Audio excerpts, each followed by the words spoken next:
Today being the last day of this retreat. Before we conclude this retreat, if anybody has anything to share or any questions, you may raise your hands. We'll quickly take few questions and then we'll wrap up this online retreat with the concluding points. So you may raise your hand if you have anything to share. Share your own experiments, or if you have any questions. Anushaji. Good evening, sir. Firstly, deep gratitude. Thanks so much for this online retreat. I have two questions. From a spiritual perspective, does the word ancestors have any significance or meaning? Okay, your second question. Second question pertaining to that is, again, from the spiritual perspective, we have Kuldevthas, which we talk about. Does it have any significance? See, when there is no sunlight, then the moonlight has a lot of significance. When there is sunlight, even though moonlight is there, in the daytime, the moon is still there, but the sun overpowers. So in the presence of sunlight, even though there is moonlight, it has no much significance. But in the absence of sunlight, moonlight is a great light in the night. So similarly, until you come into the path of meditation, everything has its significance. Kuldevthas, genetics, ancestral lineage, everything has a significance. But once you come into the path of meditation, once you are in the process of becoming a yogi, then it is like your soul. The soul is like the sunlight. Your soul guides you. You become a master for your own self. Okay. So it is like this. Even in astrology, astrology is a science. It is a science. But even in astrology, there is an exception. In the astrological science, they say that it doesn't apply to yogis. Astrology is a science. It applies to everybody, but the impact of the planetary things is very minimum. It's very minimal on a yogi. So that's why even in astrology it says it doesn't apply to yogis. As long as you are in the path of meditation, as long as you are on the path of self-realization, you can discount all other aspects and focus only on your enlightenment process. The impact is there, but very minimal, negligible. Okay, so you can very much discount it and focus on your own self-realization, Thank you so much, sir. This was a question which is lingering in my head for quite some time. And yeah, thank you for clearing it out very well. Yeah. And the music that you shared today, sir, it was beautiful. Can we get it in the group, please? Yeah, we'll share it in the group. That's it. Thank you so much, sir. See, sometimes we do have certain doubts about, will my family karma affect me? Will my ancestral things affect me? It does affect if you're a normal person without meditation, yes, it will affect you. But if you're in the process of self-mastery, if you're in the process of self-realization, then it is so negligible that it doesn't affect you. Okay. So this is the statement Krishna said in Bhagavad Gita. Even if you are the cruelest person of the cruelest which ever existed on the planet Earth, Or in other words, even if you are such a bad person, than the most bad person ever the earth has seen, still you can become a yogi. Still you can burn off all your karmas. Still you can get enlightened. So until you get into the yogic path, everything impacts you. The moment you get into this yogic path, then all the effects becomes negligible. Angulimar, you know the story of Angulimar. You know the story of Valmiki. Story of Valmiki. He was butchering everybody who was passing by in the forest. He was killing the people, robbing them.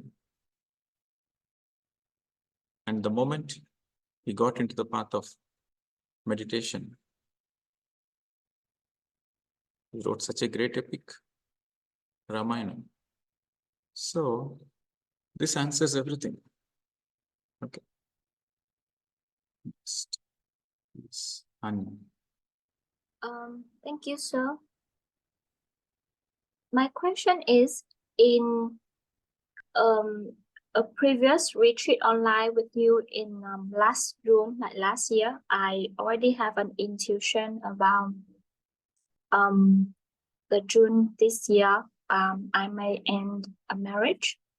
And you told me, like, when you reach the bridge, you cross the bridge.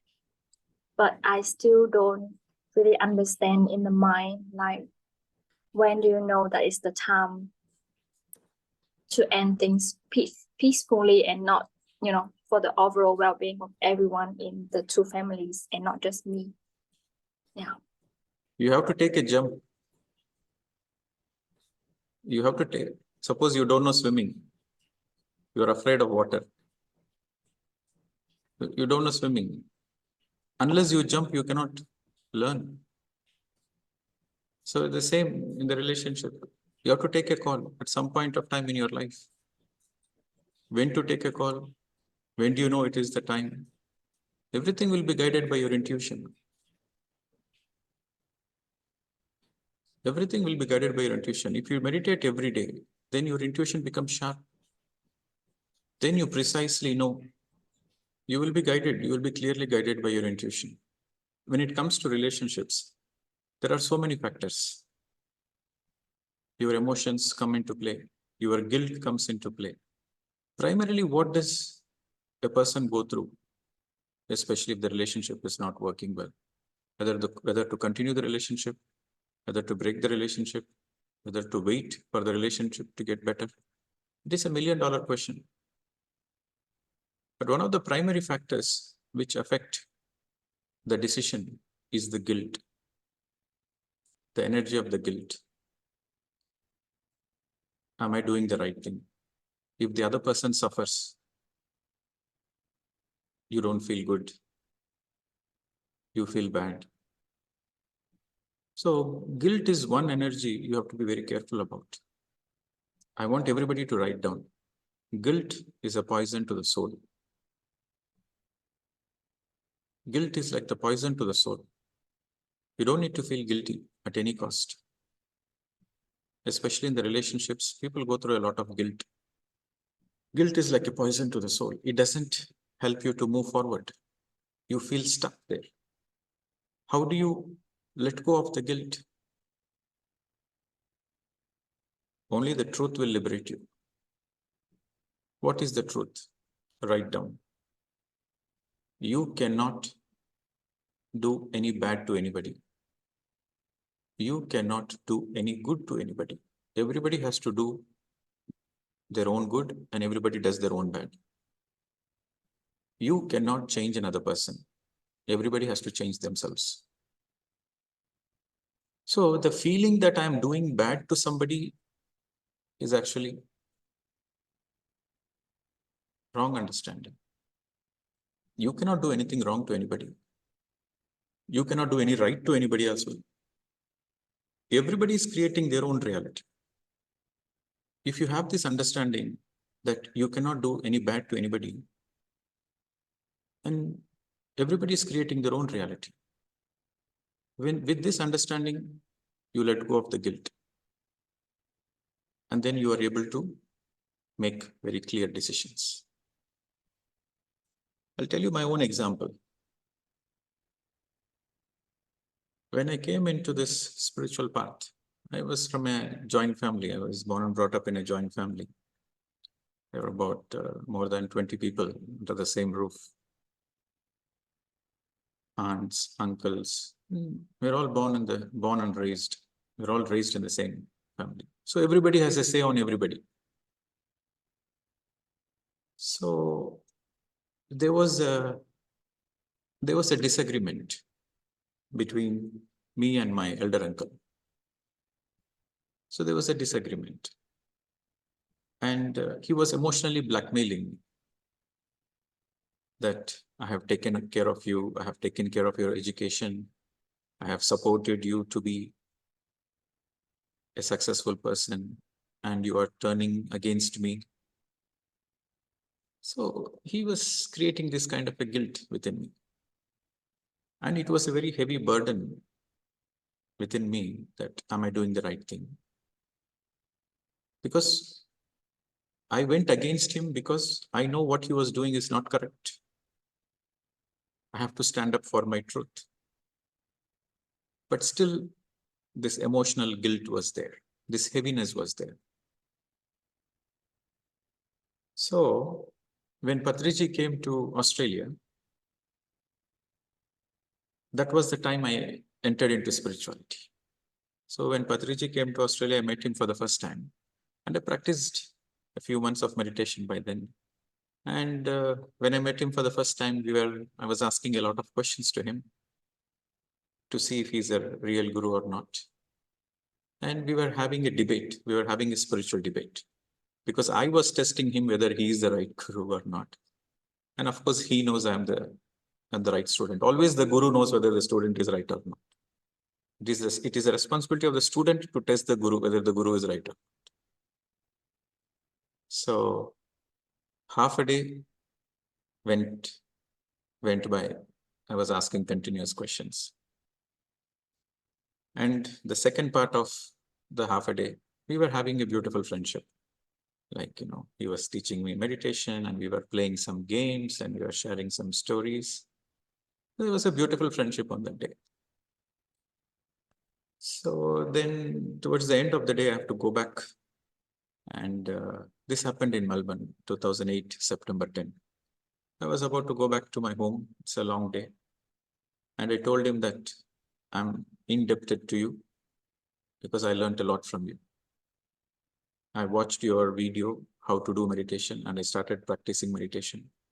So I am indebted to you that I learned so much from you. This is what I said while I was leaving. Then he said, the word indebted is a very heavy word. He said, it's a very heavy word. Even though you feel that way, it is not the truth. He said, the truth is, you got what you deserved.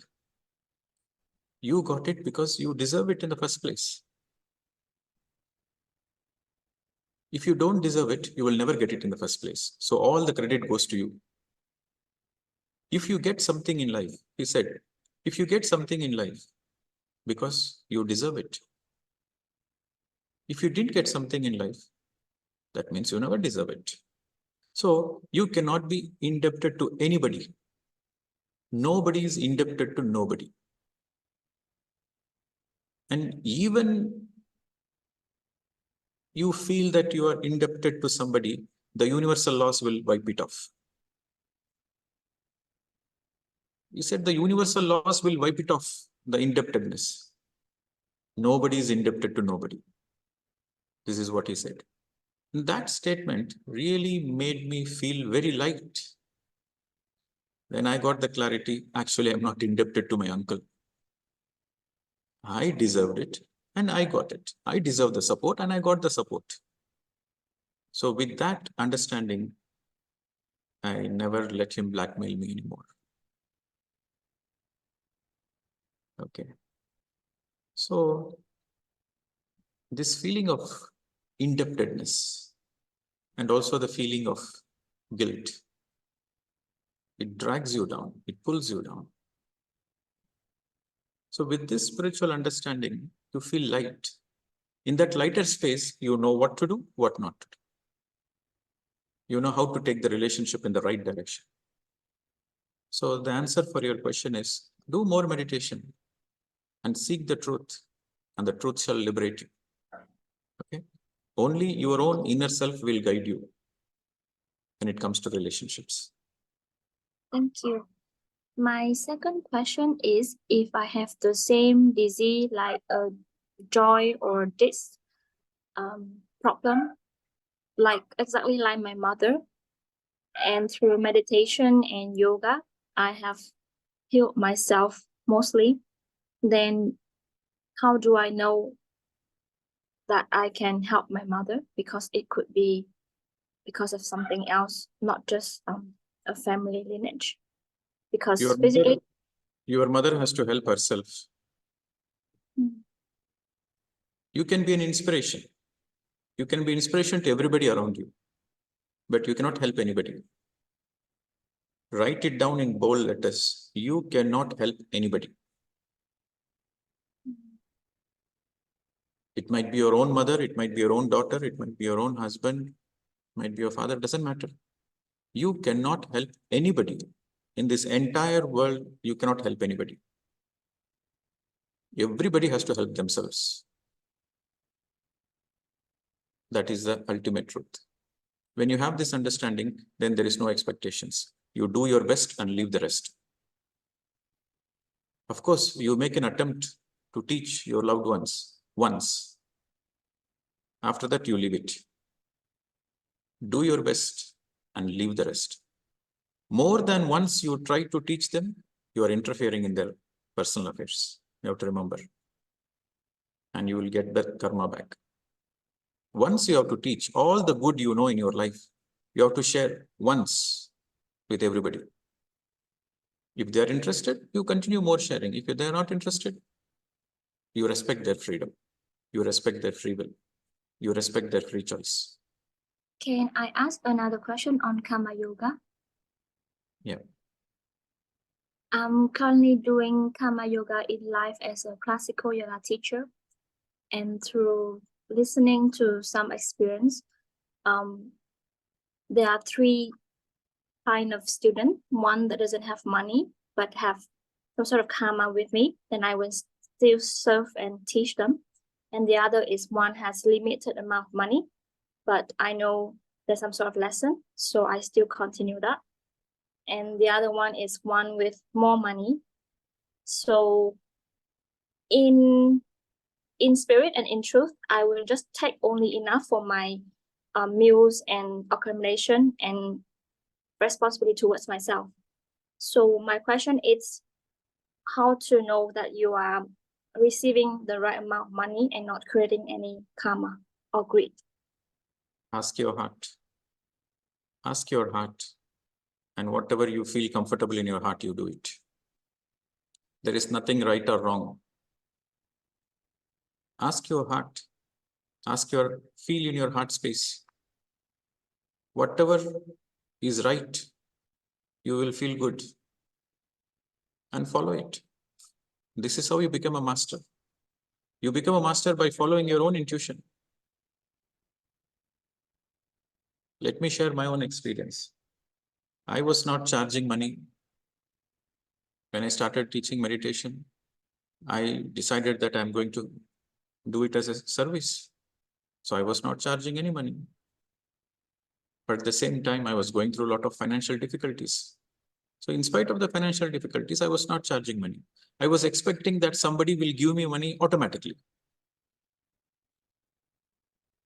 Because money is bad. You cannot teach, you cannot charge money. But at the same time, you need money to feed yourself. You need money to travel. You need money to buy books. You need money for everything. You need money. But I was not comfortable receiving money. So I told myself that I'm not going to charge money. If they give it as a donation, I will receive it, but I'm not going to charge it. So this is how I started my spiritual journey. In spite of all the financial problems, I sticked on to my principle. That only if it comes as a donation, I will receive it, but I won't charge it. So then, I think when around the year 2017, when I went to Switzerland, I've been invited to come and teach in Switzerland. And I landed in Switzerland, and the organizers came to receive me in the airport, and they showed me the flyer of the program. It's a 3 hours meditation program they have organized. I was surprised that they put a price for the meditation. Until then, I've been teaching in Europe, I've been teaching in France and different parts of Europe, but everything was a donation basis. All over the world, wherever I go, the teachings were free, but when they donate, I receive it with humbleness. But I was surprised for the first time that it's a paid program for me to teach meditation. So I was very upset with the organizer. I told the organizer, how come you do this? I never charged money in my whole life. So why did you do this? So the organizer said, in Switzerland, if you say it's a free program, nobody will come. They think it is a gimmick. They think it is marketing. They think we are fake. Here, people value only money. And moreover, we have booked a wonderful hall, and it's a house full.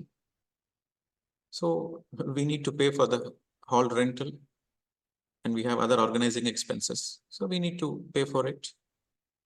Don't bother. You are not charging money. As an organizer, we are charging money. And what after the expenses, the rest of the money we will give you as a donation. And this is how it works in Switzerland. And he said, we are a rich country. We can afford to pay you. You might be invited by some people from a poor country, where they may not support your air tickets, where they may not support your accommodation. So use this money to teach more in poor countries. So with that statement, I felt, okay, it makes sense. So I accepted. So they gave some around 1,500 francs, Swiss francs, as a donation. The next country I went, the organizer, they told us that we don't have money to offer you, but we can give you food and accommodation in our house. Are you willing to come and teach in our country? I said yes. And I went and booked on the tickets. It was exactly 1,500 francs. Whatever they gave me in Switzerland was exact money what I needed to travel to another country to do the meditation as a free service. So then I noticed, okay, so this is how the universe is supporting me to do more work. So I let go of the resistance. So when somebody is giving, don't question, simply accept. And then I started doing more programs in Europe, in Belgium, in France, in Denmark, in Germany, more programs in Switzerland also. I started doing workshops, 2 days workshops, 3 days workshops. Then I started doing conferences in Bosnia. So all the programs are paid programs because it's organized by the European organizers, and they do it in a professional way. And you won't believe, in almost less than 6 months, I've been getting so much money, more than what I need. I was getting 3 times, 4 times, 5 times more money of what I need. And I was getting disturbed. I don't know what to do with this money. So I was little confused that I'm doing spiritual work. I'm not supposed to charge money. But there is a situation where people are giving me money, and they are giving me more than what I need. And also some of my programs in Asia, all my programs are donation based. In Europe, all my programs are paid. So I was getting confused whether I'm doing the right thing, and I'm not comfortable with so much money. What do I do with so much money? 20,000 euros, 30,000 euros. What do I do with so much money?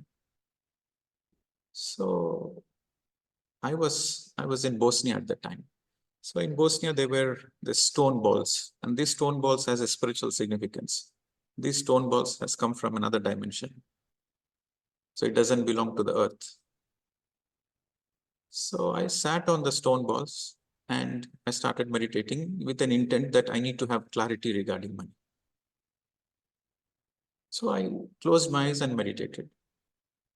And I got a very deep intuition that as if somebody has put a tablet in my head. So the intuition is very strong. The voice is very strong. The words I hear from within is very clear. So these are the words I heard from within myself. You are going to do more projects. More projects are going to come through you. More projects are going to come through you. So money is not bad. As long as you take 1/3, whatever you receive, you take 1/3 for your expenses. The 2/3, you give it back to the society. Start new projects. Help the people who are in need. Use the money for the spiritual work, for the spiritual research. And use that money to travel more. And unconditionally support the people. So this is the formula I received. 1/3, whatever I earn, keep 1/3, 2/3, you give it back to the society. And as long as you are giving back to the society, there is nothing wrong in receiving money. So with that clarity, I felt like good. It's like 1/3, 33% you keep, the rest you give back. I said, okay, let me experiment. So I started experimenting 2017, 2018, 2019. So whatever I give, I'm getting 10 times more back. So literally, I have experienced what is abundance. Abundance is not how much money you have. Abundance is what is the quality you have. So I started seeing when money comes, I'm not excited. When money goes, I'm not sad. So I'm just seeing the play of the universe. When I receive money, I know that this money I received for a beautiful project. I know that I'm going to start a beautiful project. So I lost all the resistance and I started going with the flow, floating with the abundance of money. And today, for the last 1 year, I'm developing this ashram. And you won't believe it. I've spent more than $300,000. $300,000 to develop this ashram. And where did I receive all this money from? I'm not working. I quit my job 10 years ago. Can you see the magic? When I receive the money, I don't feel excited. So I'm sharing this experience so that you understand that there is nothing wrong with having money. Money is not against spirituality. But you have to have clarity within yourself. As long as you are detached from money, the money in your hands will be useful for good things. See, money is a neutral energy. It is a very neutral energy. Money in the hands of a good person will be used for good purpose. Money in the hands of a negative person will be used for negative purpose. So you need to be pure in your heart. When you are pure like a crystal in your heart, then the universe wants you to be in abundance so that through you, the universe wants many great projects on the planet Earth. The universe is waiting for you to do good things. So let go of the resistance of money. Be pure in your heart and be guided by your heart. When I say heart, not the physical heart, be guided by your heart space. Then you are in real abundance. Okay. So on the text, there is a question saying, I'm driving now, so just texting. So do I need to consciously face my fears and other emotions, like making a conscious effort, or just go about my dharma and be aware of it? Okay, so this is a very interesting question. You don't need to dig for your fears and face it. But as and when the fears are coming in your life, you tell yourself that unless I face my fears, the fears cannot go away. So you write it down. The only solution to overcome all your fears is to face it. Write it down in bold letters. The only way, underline, the only way to overcome your fears is by facing the fears. And to face your fears, you need energy and you need willpower. So as long as you are meditating, as long as you are in the self-discipline, then you have all the energy and you have all the willpower to face your fears. The more and more you face your fears, the more you realize that your fears are just an illusion. Your fears are not real. The fear is nowhere else there. It is only in your head.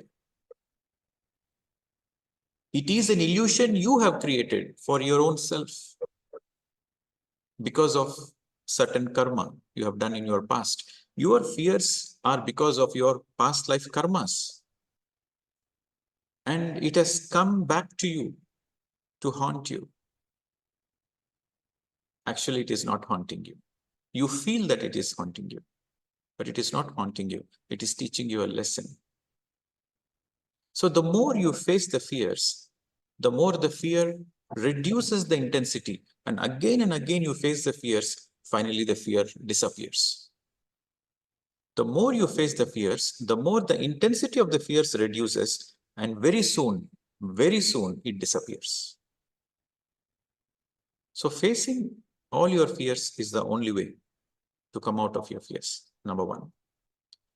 And number two, other emotions. What are the other emotions? Feeling sad, feeling angry, feeling guilty, feeling not enough, feeling low self-esteem. All those emotions very naturally goes through a correction process. Your emotions gets into a balanced state when you practice more and more mauna, more and more meditation. More mauna, more meditation, and also mindfulness, and also swadhyaya. And also the most important is service. Whatever the good you have, you do it. If you are in the service mode, that means without any expectations, you are simply offering whatever you can. Whether it can be money, whether it can be your intelligence, whether it can be your physical work. Unconditionally, you do it. You do it because of your own joy. The more you do service, the more it helps you to come out of all your emotional blockage. Again, you underline this. More service helps you to come out of all your emotional blockage, and it helps you to naturally heal. Meditation, you begin with meditation and you finish with service. The first step in your enlightenment process is meditation. The last step is service. This is what you have to remember. The first step is meditation. The final step is service. In between comes mindfulness, maunam, swadhyayam, everything. So do it as an experiment, my dear friends. In fact, it is a very enlightening process. I want all of you to do this experiment where you consciously do service. Whatever the earnings you earn, after all the expenditure, 50% you save for yourself. After paying all your EMIs, all your bills, all your loans, 50%, whatever is the rest of the money, 50% you save for yourself. 50% you donate. Suppose if you're earning $1,000 and your monthly expenditure is $800, including your bills, EMIs, house loan, everything. So you have left with $200 of savings. $100 you save it in the bank for yourself, and $100 deliberately donate for a cause. You donate whatever you feel like donating, you donate it. You see the magic. The money you are giving is going to multiply 10 folds, 20 folds, 30 folds, and it's going to come back to you. Similarly, if you don't have money, like you are a homemaker, or you're a retired person, or your income is not sufficient to meet your ends meet. So, but you have a lot of spare time. So utilize that spare time to support others, to help others in whatever way you can. So when you do this experiment, you will understand that it is the joy of service is the real joy. The highest joy is in the joy of service. And that joy helps you to balance all your other emotions. You become an emotionally stable person. You become an emotionally strong person. So, when it comes to fears, face all the fears. If you really want to heal yourself, start with meditation and finish with service. That's the ultimate. And let it be this conclusion of this self-healing retreat. You start with meditation and finish with service. That is the conclusion of the 7 days self-realization retreat. It is your own meditation which is going to help you. It is your own swadhyayam which is going to help you. It is your own mindfulness practice which is going to help you. It is your own maunam which is going to help you. It is your own detox which is going to help you. It is your own self-discipline which is going to help you. It is your own service which is going to give you the bliss of life, the ultimate happiness of life. More classes will be there. 2024 is going to be full of joy. Okay, so we will do more online weekend classes, and it's time to celebrate. So even though we are far away in different parts of the world, it is the frequency attracts frequency. Okay, so we all are united in our seeking. We are all united in our quest to grow, in our quest to celebrate life. So we'll see you again very soon. Thank you very much for this opportunity. Humble gratitude. Namaste to all.